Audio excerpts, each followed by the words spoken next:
he's cute. He's cute. He's not like a Grand Central one. He's not Skeet. No, he's the only one too. Yeah.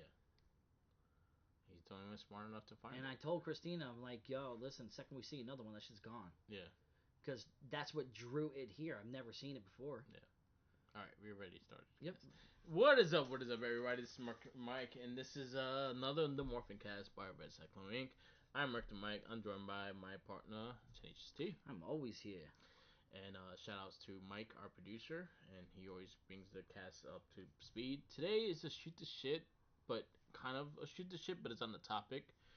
So we watched this show called Hollywood Demons, and one of the episodes, which was, to be technical, was the third episode. Which I didn't even know existed until you told me about it. So I saw it happening. I just didn't know when it aired. And then someone was I think someone posted. I think it was Black Nerd Comedy. Okay. Someone I post that usually posts his Power Rangers stuff. He talked about it and he was like, I didn't like he kind of gave his point of view and stuff like that, and kind of has the same feelings that I have towards it, but I wanted to see for myself. So I told you about it. It was on Max. I think Dr. Drew is a producer on it. Yeah, and it's then, his production team. Yeah, it's his production team and shit. So, Hollywood Demons, The Dark Side of Power Rangers. I thought it was an interesting topic. I thought that we will have a great conversation about it because it's a lot of stories that we know about already. And it kind of went more in depth. 100%. But there was also a lot of, like, misinformation, too. There's also a lot of things that was public knowledge. Like, they did repeat themselves. Like, we know it. You know what I mean? But also, you know, it's also for an audience that, you know what I mean, that might not know about it or might not be as engulfed in Power Rangers as we are. That's true. You know what I mean? Like, it's like the Vince McMahon documentary. It was not made for the wrestling fan. It was made for everyone else. It's made for people who watch Max. Yeah. And documentaries. Yeah. So I'll say I'll take it like that. So that's going to be the topic of today. Before we go into that, I just want to give updates on what everything is. We did have a MorphinCast up. Definitely check it out. We did finally, we got our review of Ghost Hydra. That's out there. Oh, I'm so happy that we don't ever have to revisit that again. Our next one is going to be Super Mega Force, which goes into Gokaiger, which I'm actually looking forward to Gokaiger. We're going to get that, start working on that soon. Shell Shock, we got Turtles, the first season of 2012. Not a Trekkie, we are going through the Tales of the Tales stories on the Disney Plus. Disney Plus. The Tales stories. Then eventually we'll get to like Rebel. But there's also one that's coming out not that long, not that far from now. So we have that in the bank too. So by the time we get there, you can watch that and have all those things. And that one's the Tales of the Underworld. There's a bunch of them. There was the one with the children. It was like the Tales of the Jedi or something like that. I've seen that before. Tales of the Jedi is the one I think we watched. Then is the Tales of the Empire, which I watched that one with Jeremy. Story. Shouts out to Sriracha. Me and him watched. And then now there's the Tales of the Underworld with Carbon Banks, the blue mercenary that was in Mandalorian. Oh, he was also in Cad Bane. Yeah, Cad Bane. Yeah, he was in it. So we got those. So we're working on those. So I just want to give it like a. We are working. There's a lot of stuff that we're canceling, and then also WrestleMania weekend. Usually it gets extremely busy with the Wrestling Babble and everything like that. So we have a lot of things going on. A lot of things. So beyond that, Hollywood Demons was an interesting thing because again, it's a documentary about the dark side of the Power Rangers, kind of like if like 80s children actors and shit like that. Did you watch The Dark Side of the 90s?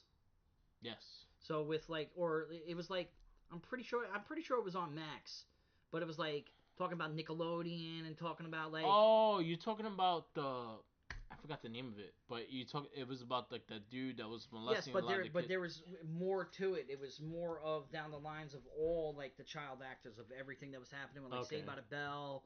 You know what I mean? And this kind of reminded me of that. I don't know if they showcased. I don't think I finished it because there was a point in time where it like pissed me off and I turned it off. Yeah. But I'm not sure if they accented on this during that because why wouldn't they? You know what I mean? Yeah. It legitimately, Power Rangers is the #1 kid show of the 90s. Yeah, one of them. Yeah. No, the highest ranked. They literally stated in this documentary. Now I don't trust Dr. Drew for the life of me. Quiet on the Set. Quiet on the Set. Yeah, that's the one with the dude. This was about the that caused a lot of controversy afterwards. Yes. I mean, best of luck to you, bro. But we don't need to advertise. No, we don't. Any of that. I mean, every voice should be heard, and the older that we get, we don't really realize what things were like because we were children. Yeah. And we also don't realize the behind the scenes, like the trauma that happens. Yeah. And the fact that we even have to sit here and discuss this kind of hurts my heart a little bit. It does, because I feel like, again, like... It puts an asterisk next to it. Yeah, because watching, like, so, again, we watched this. They had segments of the different Rangers. They talked about Wild Force, the Red Ranger. They talked about Pua from very short talk about Pua. They talked about Trini. They talked about the original Trini, which she left in the pilot episode. They talked about Jason and Frank. They talked about Austin St. John. They talked about the shit that Saban was doing to them. Yeah, which, as I got older and started realizing the mechanics of how Saban did his shit, makes sense. Yeah, he was a scumbag. Yeah, he definitely is a scumbag. And when you have a person like what's his name from American Idol? Simon, and he comes out and he's like, he's the one that taught me how to be a bad guy. Yeah. Be an asshole. Like, it only shows like the behind the scenes of like he was a douchebag. Yeah. So, and then they talked about them taking the rights back, and Disney having the rights, and then going back to Saban and everything like that. We had the yellow Megaforce Ranger in there. We had the yellow Zeo Ranger there. Nikita. We had why do they have Nikita? We had Wes, which was the red Time Force. We had the Bat and Sun guy. Yeah, no, he's the man. Producer. He's the man. We had Jason David Frank's widow, Tammy. You had the Trini's. You had friend. We had, like, with each individual highlight, they had a person that was close to them speak on the behalf of, like, the occurrences that happened. And then you had this is a Dr. Drew produced thing, and so he's kind of coming up in between about talking about the psychotics of what these Rangers went through and what the mental things were of why these things happened. My biggest thing with that is the one with Trini. Trini one really bothered me because they kind of blamed Power Rangers for her death. Well, and it made no sense in that sense. It was like, no, she died like 5 years after the show. She died in like 2004. Yeah. Like 2003, 2004 in a car accident. She did she died during Crow City of Angels. I'm a fact check that. That's like late 90s. Late 90s. Yeah. Well, no, I'm pretty sure it was the 2000s. Crow City of Angels. 96. Yeah, but she didn't die in 96. She died 97 or so. I don't know. I'm fact checking that right now. So Trini Kwan, Ty. She passed away September 3rd, 2001. So it was in the 2000s. Yeah. So she died like almost 10 years later. So, like, I can understand. So, like, I just, the only rebuttal that I have to say about that is they didn't necessarily blame it on, like, the Power Rangers itself, like, doing it. Like, her being affected by being a Power Ranger. You know what I mean? Where the others were kind of highlighted in that aspect of being a Ranger is what affected them. Yeah. With her, they kind of accented more on this idea that there's a Power Ranger curse. Yeah. You know what I mean? So I can understand them blaming, like, just trying to make a tie to the Power Rangers, maybe just to sell it. Yeah. But it was just an unfortunate accident. Yeah. She just so happened to be a Power Ranger. Yeah. That's it. Yeah, so that one kind of annoyed me. And just the dates of the... That one informed me more than what I realized. Because when I ain't even gonna lie. I didn't even know she was dead until like 10, 15 years ago. Yeah. Like I really didn't know that. Like it wasn't on my radar. I wasn't watching Power Rangers at that time, and I watched a lot of things on YouTube, which obviously YouTube is 100% correct with everything that they post. You know what I mean? But like David Yost was on there, and he was speaking about it. Like I thought that she just ran into a ditch and like broke her neck. Like this documentary, it did give me something because it gave me a more graphic visualization of what actually happened. Yeah. And it was a lot more traumatic than just going into a ditch. Yeah. Yeah. Which it makes me mourn her a little bit more. Yeah. You know what I mean? Because like she was the light. She was one of the lights of the show. Yeah, and honestly, if you think about, if you hear all the cast talk about her, she was kind of like the positive. She was the flower. Yeah, she was the one that brought happiness to the set and things like that. So let's, I guess we break it down to each story that they kind of told. So we go to the red Wild Force Ranger. Huh. So they go into his story, and that that was his roommate that he stabbed, and they started giving him a whole different like psychosis disorder and stuff like that. The one thing that bothered me with that is that they didn't. I wish they actually talked to anyone that was in the cast. Well, they spoke to the sister of the guy who got killed. Yeah. Who obviously, no matter what, will always have an unbiased opinion. Yeah. I don't know the actual semantics of it all, but what actually they stated in it that transpired, it wasn't even his roommate. What actually happened was this girl went out on a date with him. Yeah. She said he creeped her out. One, that's the first red flag. All right, that I don't really care about her story because she started off already with a negative thing. She said she didn't talk to him for like 3 years, and then had an idea for a refuge for dogs. Yeah.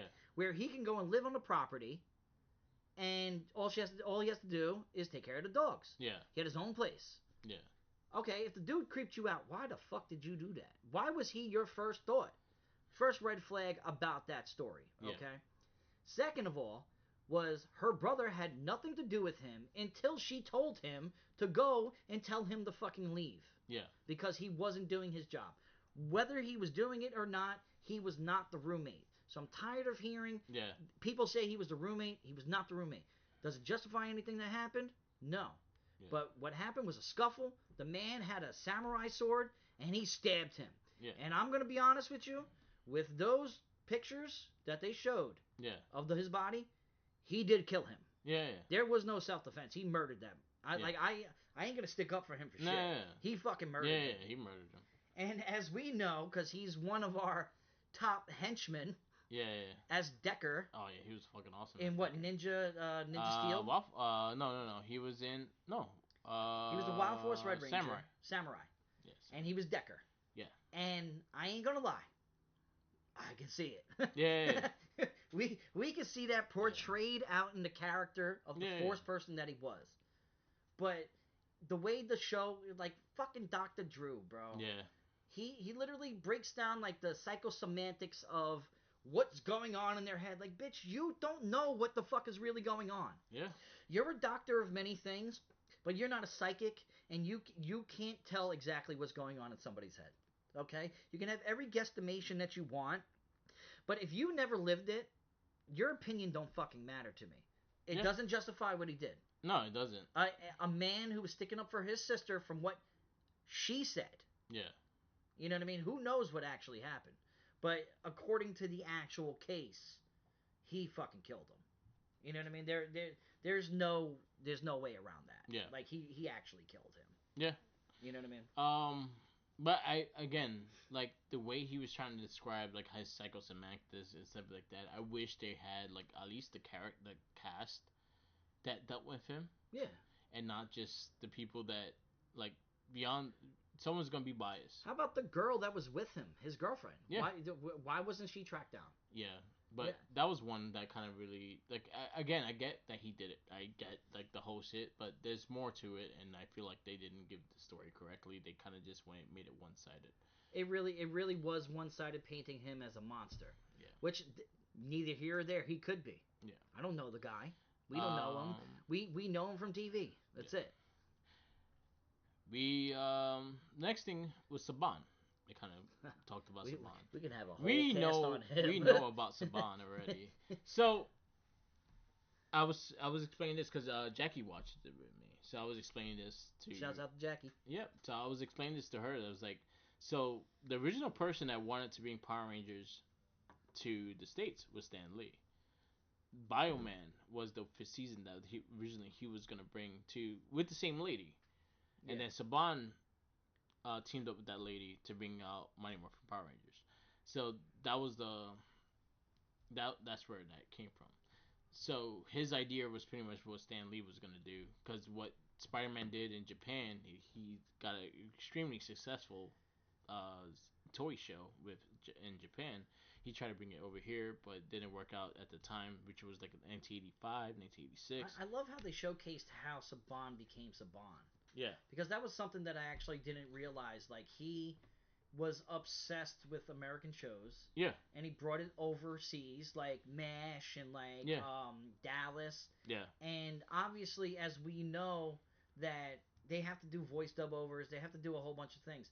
He was in charge of the soundtracks to all these shows. Yeah. From that production team that was producing all these shows. Now the show's already produced. Yeah. But reproducing it overseas. Yeah. And he did one thing that was absolutely genius. He was like, I will do this shit for free. Yeah. But I hold royalties to the soundtracks that I put out, which made him a multi-millionaire billionaire. Yeah. I ain't gonna lie, that was genius, and that I'm not trying to make him out to be like this good guy because he's an actual piece of shit. But that was one thing that I gathered out of the Saban segment, because me and you could literally have a whole cast of the wrongs that man actually did to them. Yeah. You know what I mean? Yeah, the pay wise and the work wise, which we are going to talk about. Which we right got now. they got more into it as well and stuff like that, which made sense why. It did make sense why, like, not Jason Frank, Austin John, Walter Jones. I'm just gonna say their Ranger names: Zach, Jason, and Trini. Yes. Zach, Jason, and Trini pretty much was gonna try to unionize, and they try to get some of the cast to unionize with them. A lot of the stories went kind of more into that they try to get it unionized because they want to get more pay and stuff like that. Austin St. John was the youngest person in the cast. Yeah, he was 17 when he started. Yeah, so he was not getting paid shit. Yeah. And so it made sense to why they wanted to leave and how they did it and stuff like that. I understand Jason David Frank's side of the fact that he had kids to take care of and shit like that, so he didn't really want to fuck up his cash cow. I mean, you never really actually hear the side of, like, Amy Jo. Like, I never hear her talk about it. So they have. I know David Yost spoke about it a little bit. David Yost spoke about more the harassment that he felt that he got. Yes, because he was a homosexual. Yeah. You know, he is a homosexual. But beyond that, like, they kind of, like, David Yost, because they got paid more. Yeah. So they gave, when Jason, Trini, and Zach decided to do the whole thing. Were they wrong? Do you think they were wrong? They were not wrong. They were not wrong, but I felt like they trusted too many people to kind of, like, go back for them. Yeah. And they kind of got. They had the same manager, and the manager is the one that presented the idea to them. Yeah. So what was going on for everybody that hasn't been involved in Power Rangers as long as we have? What was happening was, in the 90s, #1 child show from 93, 94, 95. Highest rated. They literally said, besides a couple of places, 99% of kids in a certain age group watch the Power Rangers. Yeah. Most watched show on the planet in the 90s. Sold out toy within the 90s to 93. What the woman on the episode stated was that Power Rangers made no money from ads. They made barely any money from it. Yeah. They made all their money from their toy products. Merchandise. They were over $1 billion, like almost $1 trillion in toy revenue sales, which is off the backs of these actors. Granted, they didn't have to do all of it, where Super Sentai, they acted the whole thing out. Yeah. You know what I mean? Which, for everybody out there that don't understand, the the seasons of Power Rangers coincides with a Japanese show called Super Sentai that's been going on for 20 years before Mighty Morphin even came out. Yeah. It's a very popular show, and what they did was they took the footage from Japan and brought it over. They did voice dubs, and any other time that when they were teenagers, that's when they were acting. Yeah. They signed these kids, young adults as well, to contracts, non-union, so they can literally run them like a sweatshop. Yeah. They were running 16 to 18-hour days, making pennies on the dollar, with no real revenue from anything else. It's like independent wrestling. Like you get paid $500 or a hot dog. Yes, but you'll listen to people like Stone Cold who are like, that's how it's supposed to be. That's how you earn your stripes. Yeah. You work your way up. Yeah. Do I agree with that? No. Because it's the product that you're supposed to be compensated for your work. Yeah. Saban had this in his head that I ain't got to pay you shit because we're the ones fucking doing it. Yeah. We chose you to be a Power Ranger, and we're the reason why you are popular. Is he wrong? I don't think he's wrong on that sense, but for not compensating them for their work, because once they were done with their contract, because it was not even that. Is that they also had to do tours. Yes, and they weren't getting paid for that shit. So they that were was part of their contract. Because I remember honestly when I was a kid, I got to see them with the DARE program in school. So they were doing like tours and shit like that for the DARE program and shit like that, and they were not getting paid a dime, but they had to work. They had to work, sign autographs, like entertain. And I could see where, like, yeah, they should get compensated for it. Saban, kind of greedy in that sense. Didn't really pay them, stuff like that. I think the Rangers didn't start getting really paid until Disney bought them out. Yeah. And that's when they got paid decent salaries and they were unionized and things like that. But it took a while for that to happen. I don't think Jason, Trini, and Zach were wrong. I feel like they should have gotten compensated because, honestly, I love Adam. Not crazy about Rocky. No, we know. If you listen to this cast, we definitely. And then Ashley, I feel like the only member, like Zach, is the memorable Black Ranger. Yes. As much as I love Adam, and I think like but him, you like Adam for the broad work that he's done. But also like when he trained Carlos in that fucking Black Ranger scene when with the broken coin, that shit was fucking dope. But you remember the original three more than you remember. 100%. They are the quintessential Power Rangers. Yeah. When you think of Power Rangers, you think of Billy, you think of Kimberly, you think of Trini, you think of Jason, you think of Zach, you think of Tommy. Yeah. That's what you think of. 100%. Everything else, like you talk to people our age today that aren't engulfed in Power Rangers like us, they instantly go to that. No, 100%, because that's the one that they know the most. So and it makes the most sense. Do you I understand that Kimberly, Tommy, Billy, they had their own things that they were worried about. Kimberly, you know I know for a fact she had an agent, so she was gonna make money no matter what, and she was making. Yeah, but she was making gymnastic videos. She was making money on the side. But she had a actually agent. That was the big thing, is she actually had a good casting agent. She had her own. She also had movies under her belt. She did Suzy Q. She did like a couple other things before even Power Rangers. She was in the movie with Without Limits about the Steve Prefontaine who plays Dr. Manhattan. Mm-hmm. Right? And she was in that movie. You know, and I remembered seeing her like, holy fuck. Like she was in things before getting casted. Same thing with Walter Jones, Zach. Walter Jones. He was in an episode, I know it sounds stupid, but in a remembrance for my mother after she passed away, I started watching 90210. He was actually in a couple episodes of 90210, which was in 1990. Yeah. And then he was also like he also got casted like that. They try to blame. So there's a part of me that understands, like, yes, you should get paid for your work and things like that, but also you cannot really blame Power Rangers for your casting afterwards.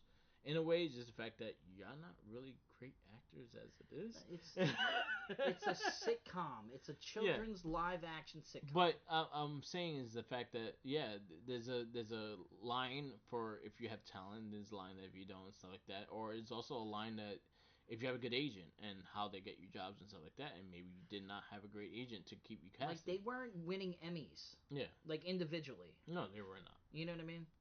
But It is a kid show, and it is what it is. I still think they should have got paid more for, especially because they were making billions off of merchandise and stuff like that, and they did not see a cut. Yeah, that's fucked up. See, what I give them credit for is that they waited till the end of their contract, which was in the middle of season 2. Yeah, they waited for that. They didn't bitch about it. Yeah. Like, I want to. And then it goes. Then we go into season 2. Season 2, they're more prominent in it because one, they don't have Green Ranger scenes like that no more. Because Green Ranger scenes, again, remember in Sentai he died. Yeah. Well, so we didn't have. In Sentai he was dead the entire time. Yeah. He was just in a void. You know what I mean? But they lost. He lost his powers. Yeah. So we didn't have any Green Ranger. We don't have a lot of Green Ranger footage to work with. They recycled a lot of the Green Ranger footage. So they had to go more into a different thing. Or if it was American, it was that flimsy. Yeah. You know, that flimsy shield. But they also did. They also, if you notice in season 2, they took off the helmets more. They were trying to be more identical, icon, like more facial. Yeah. Like they see their faces. Yeah. They wanted them to be seen. They wanted them to be known as what they were and things like that. But yeah, it gets to a point that if you're making $1 billion off of merchandise, and I'm on those merchandise, and I'm not seeing a dime, yes, I understand. I'll be butthurt. Yeah, I'll be furious as well. And honestly, in Saban's side, he should have kept them going and stuff like that.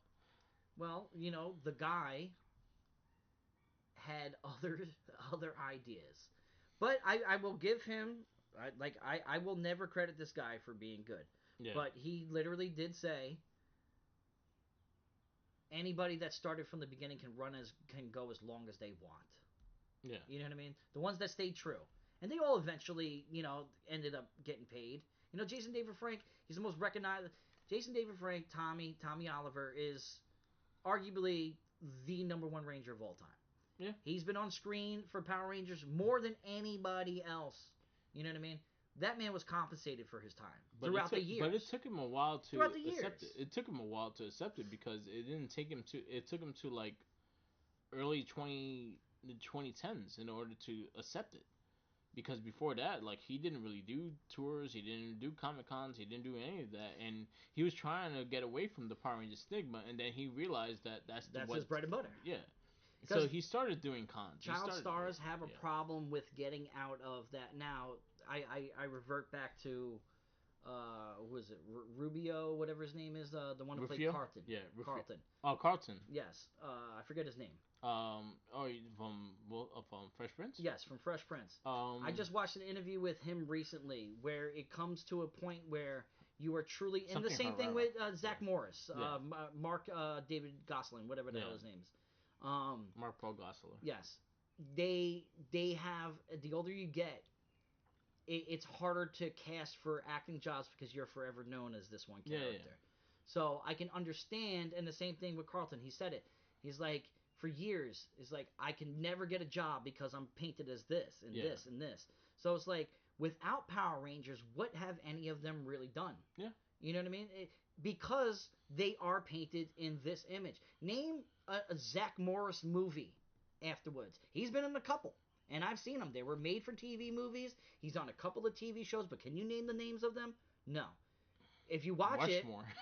There was Atomic Tornado. When there was a tornado, it was a Rushmore. It was a USA movie, made for TV movie, where it was a tornado that was going to hit a nuclear facility. He was a part of it. I know he was in Rushmore. Rushmore was about a dude. His roommate passed away, and he got straight A's. Yes. He was in that. I know that movie. And then I think he's currently on a show. No, he's on a show doing pretty well right now. Yeah. You know what I mean? With I forget who. But yeah, you get tagged on that, and that makes sense. And I love the fact that Zach Morris, Mark Gospel loves the Zach Morris. Zach Morris is trash. Yeah, he loves that because he's like, it really shows the dark side of what his character actually was.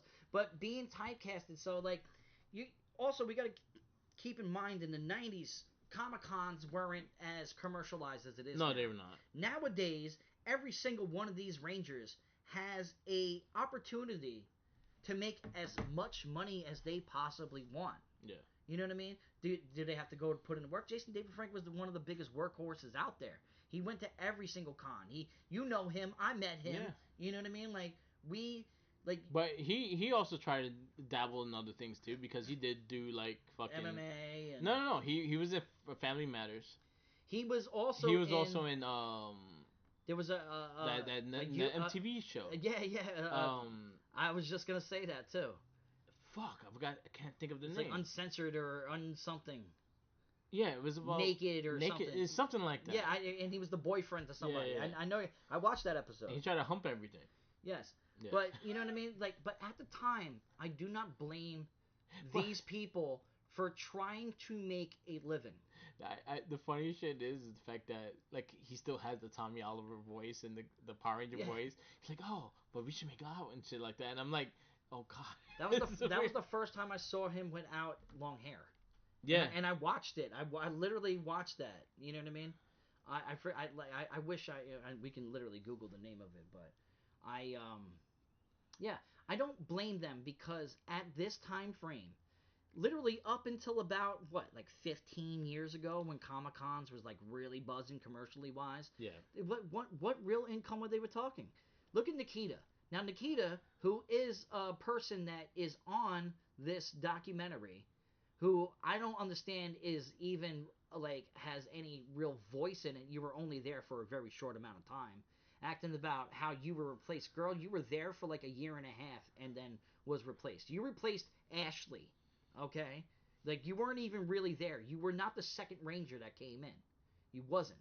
I met you a couple times. I lied to your face. Listen to our podcast. I shit on her all the time. But she did say that she had to be a teacher. Like, she was teaching while she was filming these shows. Undressed. That's I knew it was something. He was Carl. He was in 3 episodes. He's not a Carl. He can never be a Carl. But like, I don't blame them for voicing out. No, I understand. What I don't appreciate now is that Austin St. John and Walter Jones right now are kind of on a sabbatical where they're really trying to showcase that. Yeah. Like a year ago they had this stand-up thing when they're literally talking about everything. They talk about why. Yeah, and I listened to it and stuff like that, and the problem with Austin St. John and Walter Jones talking about it is that they change their story every time they explain it. That's why they needed to do it together. Because they were bouncing off of each other. I don't even think they really remember exactly what happened. Yeah. So they're trying to piece it together. Yeah, and I think that's the biggest problem with it, is the fact that that takes away their credibility, is the fact that they keep changing the story every single time. I'm not saying that they did not get fucked over, because I 100% think they should have got paid. I honestly still think that they should have been the full season of Rangers. The reason why is the fact that they're the most known. Yeah. I love Adam. They could have kept changing the suits with them as it, and it probably would have kept selling. We could have got the Dire Ranger suits, which y'all fucked up on that. Yeah, well, some Dire Ranger suits are fire. Could have had. Well, the Dire Ranger suits, and then that's where Serpentera actually, you know what I mean, came through. So, but that was one of the big things they talked about, and it goes into show like how Saban was able to make money off of it, but it also not pay their actors and stuff like that. And then you also think about, if you actually look at the whole scheme of Power Rangers, and then they started doing production in Australia because it was a lot cheaper. Yeah. A lot of those actors. New Zealand. In New Zealand. Yeah, New Zealand. Australia. It's close enough. It's a different country. Yeah. They're right next to each other. Don't say that to New Zealand, though. Yeah. Yeah, New Zealand. No, they did Australia. They did New Zealand. They did both because a lot of the actors also came from both. Oh, Cat. Yeah, Cat. There's quite a few. Because even in the later seasons, especially when they were in Australia, New Zealand, they casted a lot of people there. But for and I was saying it before, they were running them 16 hours, working in the desert, which now kind of highlights into the original Yellow Ranger who was showcased in this, in this episode, which her name was, I have it up right here. Audrey Dubois. Yeah, she was in the pilot episode. Yeah, she was in the pilot episode, and she was a real martial artist. She was the oldest one out of everybody. She was 25 when she did it.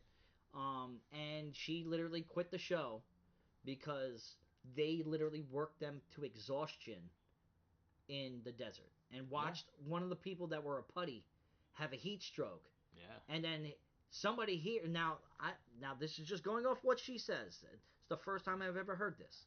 But the production team was like, here's $100 to anybody who takes that suit off of that guy and puts it on and continues while the guy's laying down in his boxers twitching. I don't pass that either. I don't pass that either. But it was just scumbags back then too. This is the first time I knew that there was an original. Yeah. But I never heard her speak of anything ever. She does a lot of cons as the original Trini. But I've never heard her speak on this. Ever. She never I think again because most of the times she's more in cons talking and stuff like that, but she hasn't really talked in depth with it. And that makes sense. It makes a lot of sense, especially how they worked and then also where the command center was. It was legit in the desert, so that's a lot of the scenes they did was over there and shit like that. And it's actually a real building. You can actually go Angel visit. Grove is outside of a desert. You know what I mean? Yeah, but the command center is a real building. You can actually go there and actually visit it. It's in California. So they did a lot of the filming and stuff like that there. So I could actually understand and that being true. She does a lot of cons as the original Yellow Ranger. She has been doing it for quite some time. I don't think she did anything else acting wise. She does have martial arts schools and shit like that. Yeah, I mean she was a very small segment of it, which only gave an insight to the harsh work conditions. Yeah. So that they weren't, they weren't compensated for. Yeah. You know what I mean? I think they should have got paid more. I think they should have got compensated. Who wouldn't want if you're the face of something and it's a $1 billion industry and you're getting nothing from it? My big thing is they went by Seinfeld prices. Yeah, well, that was the big thing that I will say. Y'all went. You're not getting $1 million an episode, bro. Y'all went Seinfeld prices. You went from $720 an episode, which that was the going rate. Yeah. And because Nikita said that. Yeah. $720 an episode to you're asking for the number one sitcom.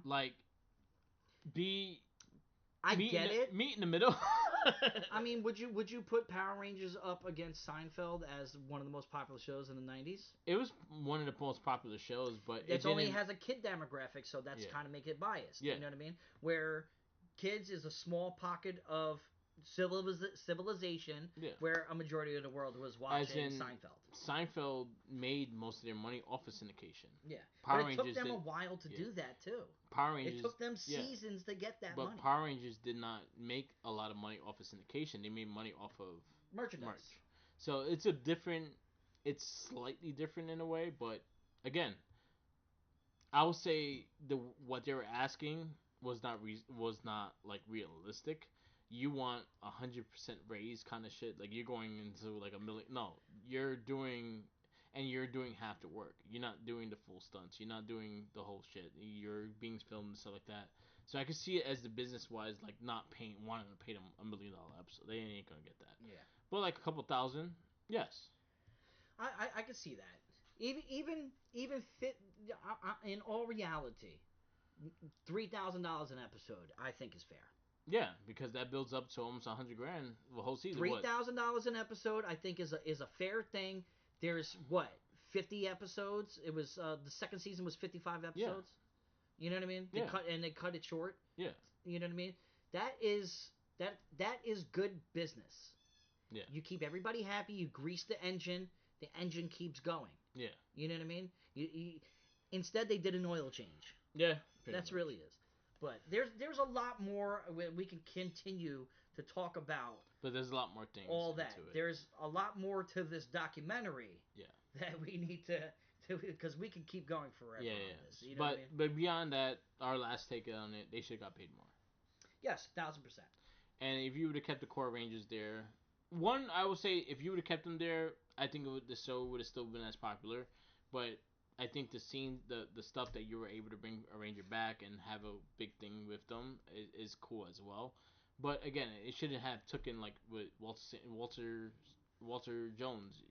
It shouldn't have took him over 20 some years in order to return. He should have been able to return along. Man, he should have been alumni coming back anytime that he wanted. Exactly. You know what I mean? And so that's where I will leave it there. I feel like they should have gotten paid more. I think again, Saban kind of really had his thing, and it was shit pay until Disney bought them out. Did you notice that during that segment of this documentary, you didn't really see Dr. Drew talking too much on it? No, because the only thing that he could talk about is child stars. Yeah, you know what I mean? Because in all reality, bro, you had no personal experience or reference besides hearing it from other people. Yeah. So you literally banked this segment of your documentary off of that. Yeah. And for you, fuck you. Okay. Yeah. We don't like Dr. Drew around these parts right now. What was the other one? Pua had a small section. Well, Pua, and we you can literally go back to when it happened. We were casting. We did talk about it. We talked about it. We were very sad about it. The man had an alcohol problem. He wasn't the great, and it was only when he was drunk. And that's one thing that I found out from this documentary. Yeah. That his spouse literally said he was completely fine until alcohol went into the system, and he became abusive. Used to beat the crap out of his girl. Yeah. I don't condone in that. We don't condone in that on the MorphinCast. So. But he ended up killing himself. Yeah. That's sad. One thing that pertains to the morphing, to Mighty Morphin, is what Austin St. John did. Yeah. Which now, to me, in my head, will always deem him as a piece of shit. Because before that, before charging people an arm and a leg for autographs, for having his own marketplace on Facebook and everything like that, where, hey, you can buy this figure, but for $50 more. So you're already upcharging people to buy this figure that you can buy in the stores for so much less. Yeah. For $10, you're charging $50 for that. Yeah. With $50 on top of another signature, plus this, plus that. Like, the man embezzled fraudulent money. Over millions and millions of dollars of COVID relief money. And you know how we know he's guilty? Because he swears up and down that he's not guilty? He took a plea deal. Yeah. If you didn't take a plea deal and fought it, I'd believe you. Yeah.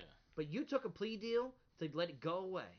Yeah. That means you embezzled money from your fucking fans, bro. Yeah. You are a piece of shit. There you go. And he was an asshole. Yeah, well, I will never pay to see him at Comic-Con. I'll gladly just walk by him. So I remember the first Comic-Con he did in New York City. I got to meet him in winter. It was WinterCon. I was with Julio and shout-outs to our producer Mike and shit, and I got to meet him. I owe Julio a bunch of Kit Kats. He's an asshole. He has a swelled head. He thinks he's bigger than what he was, and the sad thing is, like, when you sometimes they say don't meet your hero because they're probably he's one of them. Yeah. When I worked with Jason David Frank, I did one of his first cons with him. Man, and I got to meet him personally. When I met Jason David Frank, amazing. I was the last person, and I said this multiple times on multiple of our cast, even in our tribute cast to Jason David Frank. I was on my first Comic-Con. I went. It was a 3-hour line. I was the last person online, and within 3 minutes of being on that line, I met Jason David Frank. Yeah. Because he was that involved with his people and his fans, his core base. He realized what his bread and butter was. Yeah. You know what I mean? My sad thing with him, and I feel like this is something that didn't really. He did not like to show his problems, but he liked to help people with theirs. But that's that the was typical MO. Yeah. That's what I'll give Dr. Drew. Yeah. Because me being a person who's dealt with my own stuff. No, I got we all deal with our own things, and I've been very vocal in these last recent years of what's been going on with me. Which, for everybody to know, I'm good. Okay, but because I talk about things, and just like everybody else, look at Robin Williams. Look at people who bring so much joy to life that has so much torment on the inside. Yeah. This documentary kind of based a lot around him. Literally about 30 minutes of the documentary itself was based off of him. Yeah. You know what I mean? Don't get me wrong. We had other things that happened in this documentary. Yeah. But this was basically the main focus. And I was really kind of upset at Dr. Drew for showcasing that, but I understand it because Jason David Frank is the face of Power Rangers. He's the most loved character, like, still to this day. The Green Ranger, I walk around with my lanyard and I have a Green Ranger pin on it. And you know how many people walked up to me like, I love your Green Ranger pin? Yeah. He's loved. You know what I mean? It's sad that people can't voice how they're feeling. And then we now see a paper trail, a breadcrumb trail of these indications stating of his mental illness and his problems, because they showcased a lot with his brother. Yeah.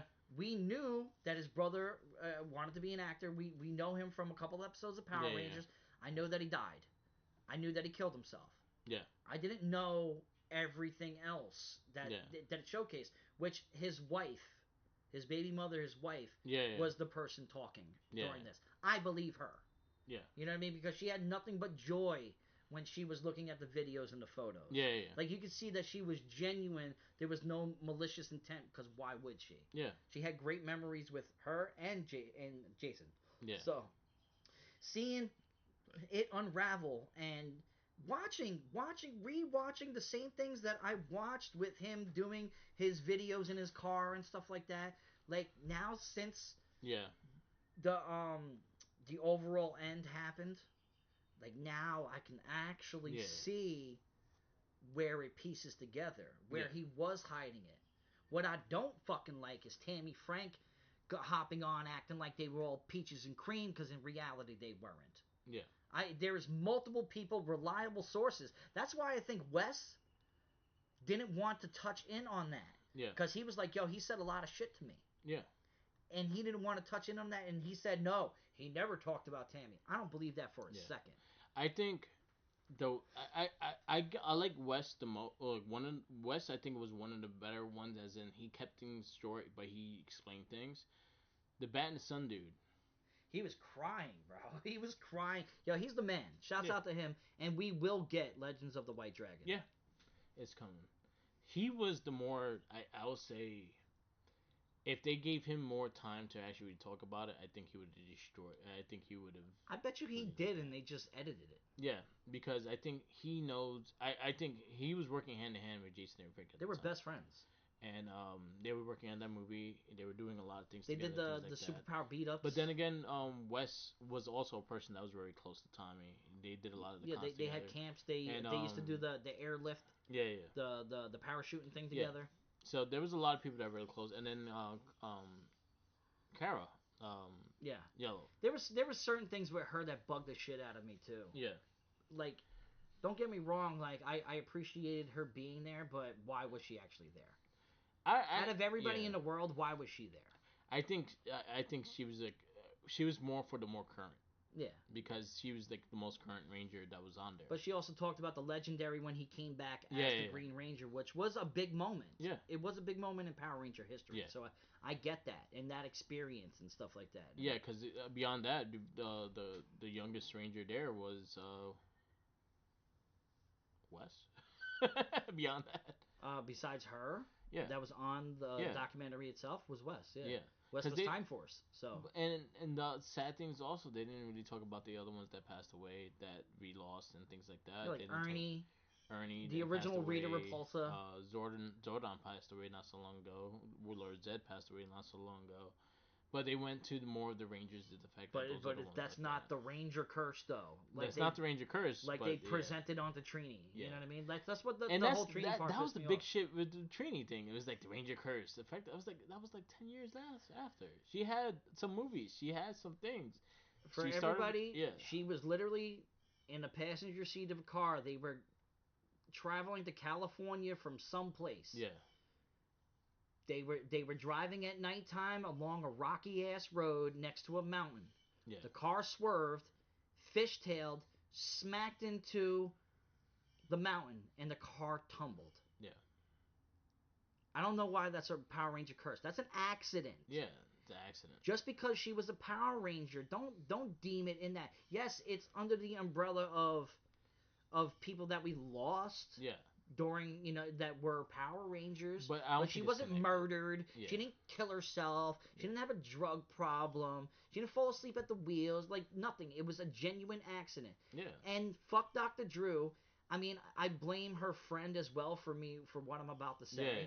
Her friend, who was in the backseat of the car, who became a quadriplegic because of it. She was in the cast. I mean, she was in the documentary. Yeah. And not up until the last scene that you see her with that you know that she's a quadriplegic. Yeah. You didn't see her move around. You didn't see nothing, and then they exploited her moving her legs and stuff like that. That shit pissed me off, bro. I literally was furious when I was watching that. Like, you did not need to show that. No, you did not. You did not. And that was kind of like, again. But she's a quadriplegic because of the Power Ranger curse. Yeah. It's fucking dumb. Goddamn Power Rangers made her. No, it happened like. It was an accident. An accident that happened like way beyond the time that she was in the show. Beyond that, the Jason Frank shit really bothered me. One, because I really got to know and I got to hang out personally and shit. But beyond that, is that's the go-to when you go to Rangers. Jason Frank is especially with me. Yeah, 100%. But in general. And stuff like that. And then you also had some Rangers that actually had good careers after Power Rangers. Yeah. You also and they didn't highlight that. But you also didn't show the case of the other ones that were from New Zealand that stood there and just had good careers over there. They didn't just come back to America because they were from there. Like Yellow Jungle Fury. She has a mad movies up in New Zealand. I believe it. She was in there. You had a lot of actors in there that had successful careers. You did not say nothing about that. You had SPD Red. Yeah. He's in fucking everything now. I see. Every time I see a show, he's in it. I was like, huh? Nice to see you. But he still does cons for Power Rangers and all that stuff too. You have iZombie. That chick. RPM. Red. She was yellow RPM. You have Red RPM that was in Jessica Jones, and he was in a bunch of other shit. He was in a couple of Tyler Perry movies and all that stuff. I mean, the girl from iZombie. Yeah. She's in a show right now called Ghosts. Yeah. On fucking a premium television station. So, as much as you want to bring the negativity of this, at least show the positivity of what Power Rangers does. Show the positivity of what Power Rangers does for kids. How their mindsets when they watch this and how empowered they feel and things like that. You just put a negative thing on. They also spun it to those kids that beat up that little girl. Yeah, and that kind of annoyed that annoyed me. Don't get me wrong, I get it. And it's the same thing they blame wrestling for. Man, they do it, bro. Fighting is in everything that we watch. Yeah. Violence is in everything. In the 90s, did we want to be Power Rangers when we were kids? Yes, hell yeah. I did backflips off the damn slide. I didn't want to be Doug. I didn't want to be Doug. I didn't want to be fucking, I didn't want to be these characters. Like, I hated people calling me Tommy Pickles growing up. You know what I mean? Did I want to be Tommy the Power Ranger? Fuck yes, I did. Damn right. Did we used to fight on the playgrounds when we were kids? 100% we did. Did I wish I had a Dragonzord? Yes. Did unfortunately that little girl who passed away? Yeah. Was that unfortunate? Yes, it's 100%. But you deem it in the light like, yo, Power Rangers did this to kids. They brainwashed kids to beat people up. No, they did not.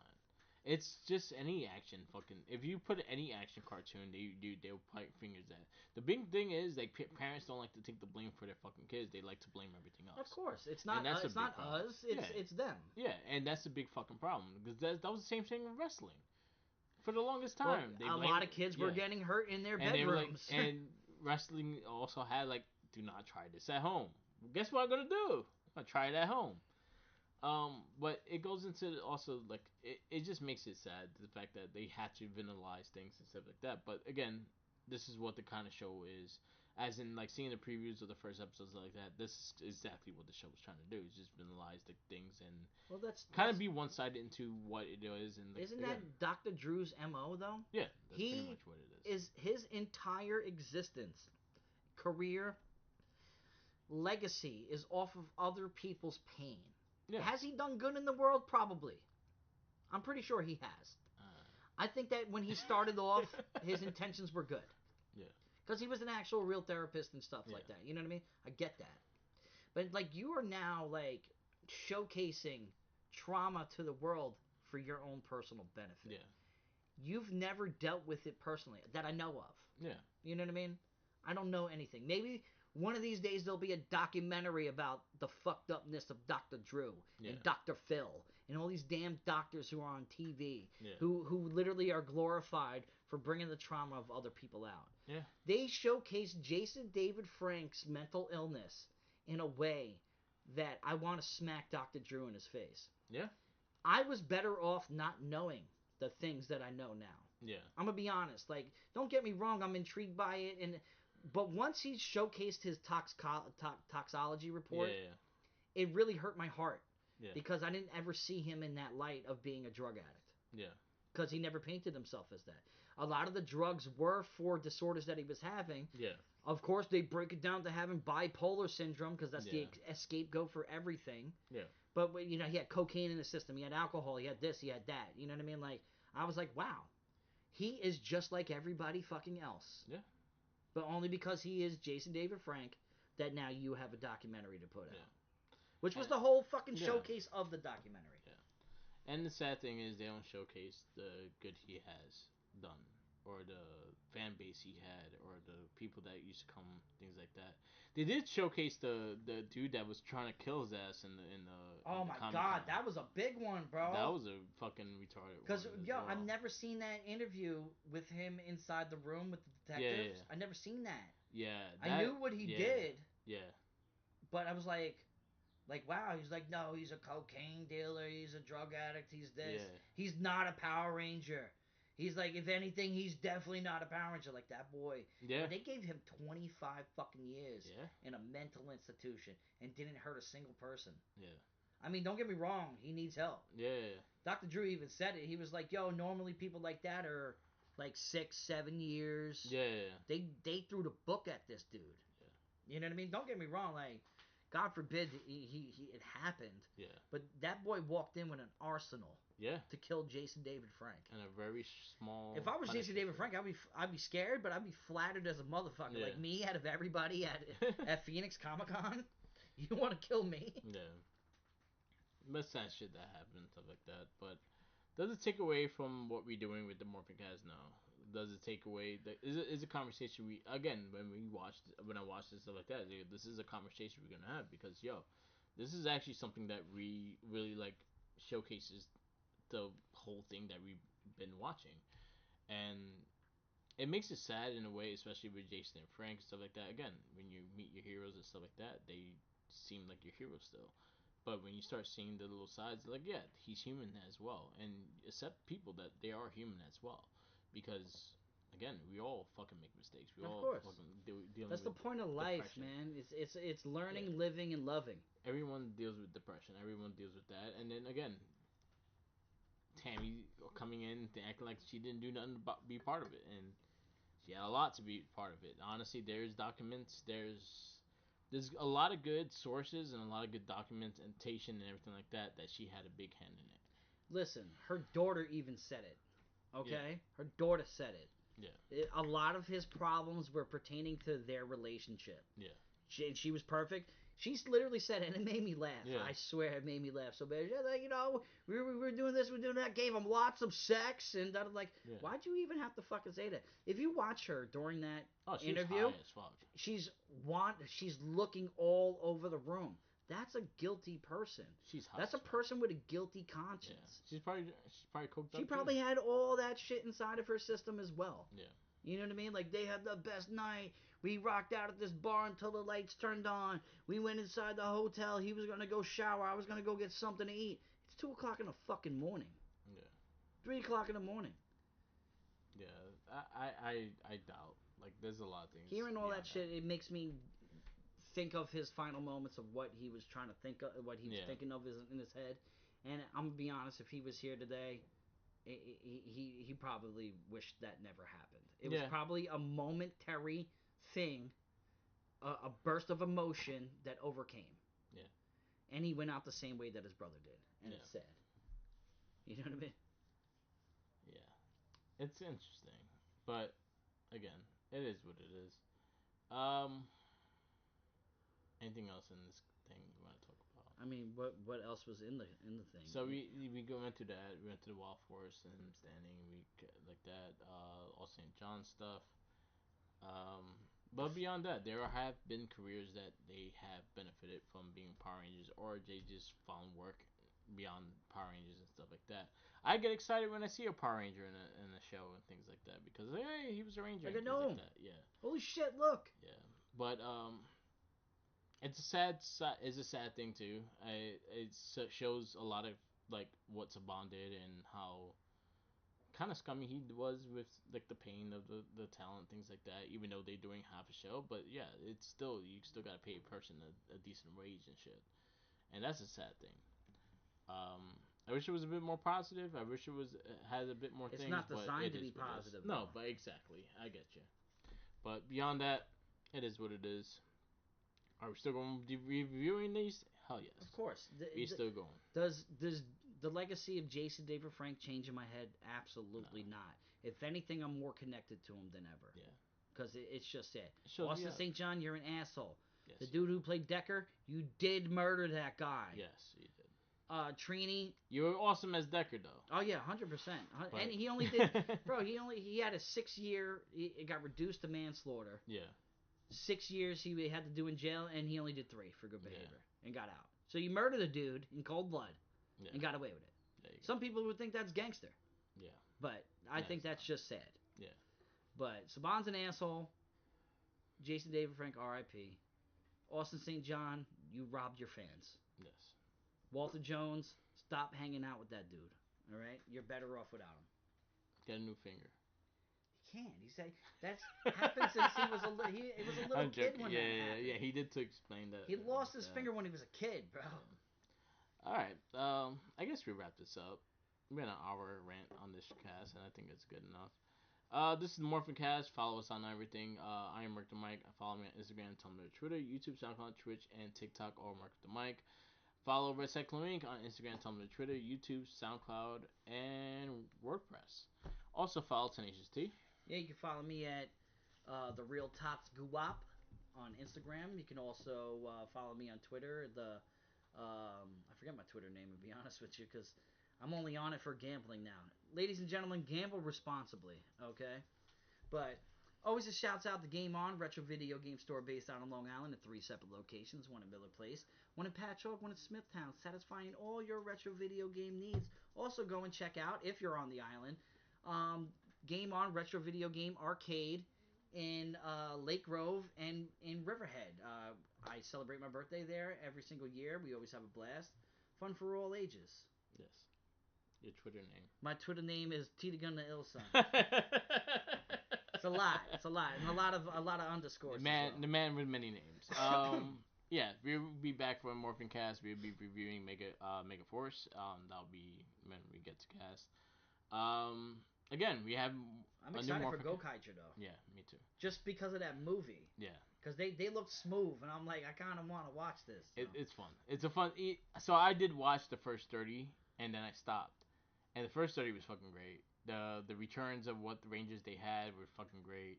The episodes I saw, there were a lot of fun episodes there too. And then now the fact that we watched them all, like all the ones that we did watch, you know who they are. Yeah. So at least now you have the preference. Oh shit, that's this person. Oh, this shit, that's to that an person. To an extent. To an extent. Because when they started showing the ones before Jet Ranger, then we fucked. But they show a lot of they show like Dire Ranger. They showed there's a lot of ones they pop up.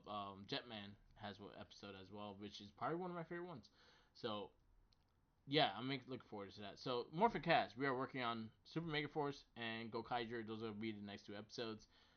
Shell Shock, we are working on Teenage Mutant Ninja Turtles 2012. We started the first season. Season 1, halfway through it. Star Trek, not a Trekkie. Definitely not Star Trek. Definitely not a Trekkie. We are working on the Tales of the Jedi, Tales of the Empire, and Tales of the Underworld. We'll probably cast that once the Underworld comes out, which is I think next week. So we can watch all those cast, and we have a new show. Because they're like 5 episodes. And then we have Andor season 2 coming next month. I'm excited for that because Andor was actually a favorite of mine. And there's a lot of new Star Wars news, so we'll definitely talk about that on a new MorphinCast. And then check out our Wrestling Babble and I guess Badass Rare Podcast. We're on every week. We are doing our comic book theater and also our random cartoons we've been watching. So what we have been doing with the wheel is we've put a shit ton of cartoons that we never watched or had a good theme songs and things like that. We spin the wheel and we pick a cartoon. Yes. We'll watch it to 5 episodes. Sounds good. After 5 episodes, After 5 episodes, we'll go to another one. Or if we want to stop, if it's that bad, we'll stop in between. Right now, we're doing Back Rights from Mars. We are on the 5th episode. Well, we are also going to be bringing back the Game of Rage podcast. Yes. Which is very exciting. Yes. Good new format, new idea behind it of games that we actually play. Yeah. It's and then in the meantime we can also showcase, the same stuff that we used to do with the Game of Rage podcast. So I think the Game of Rage podcast is gonna be a special. It's gonna be more of a special. You started Mass Effect. I'm a huge fan. And you finished Mass Effect. I'm a huge fan of Mass Effect. Mike is also a huge fan of Mass Effect. And so to come back to that game and actually really have a conversation of someone that sees it in the first time. first eyes, and then also seeing it from our point of view and things like that, and then you going to two, I think we can make that as something as special for Gamecast, for the Game of Rage. We could also do any other game like beyond that too. Also, like, if there's a suggestion of a game that we all play together, not necessarily at the same time, like together, but like, hey, let's play this game. Yeah. That's more enticing to me. You know what I mean? Because like I am now situated in life where I can enjoy playing video games. There we go. So yes, stay tuned for our other cast. We are working, we are getting together. So peace out, laters, and always remember, fuck Zordon and fuck Dr. Drew. Yeah, fuck Dr. Drew.